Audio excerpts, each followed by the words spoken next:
Ayan na. Tingnan mo. Tingnan mo nugget. Da. Nugget, tingnan eh. Ito ko yun.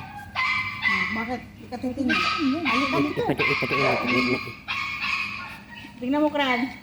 Takot ka naman. Francie, si Osi, oh. Pag-uon. Nagpunta kasi dito. Di matukita siya siya. Tumaas ka ingay na doon. Pinatinggan. Ano nangyari sa kanya? Di man, Sige ba?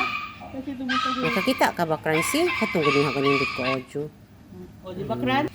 Ayan, Kran. Tingnan mo, Sophie. Kinawa ko na yung si Hindi Jam. mo yung maabot. Ay, picture lang yun. Ang tanaw si Jam. Ang tanaw si Jam. Ang tanaw si Jam. Awas si Francie, eh. Sinasagot, sinasagot. Ayan! O, di ba, Kran? Mas maganda yung kanina kasi na gano'n. Ano? Sino yan? Si Osi yun. Ah, Ayan, sabi niya. Ayan, si Osi. ingay kayo.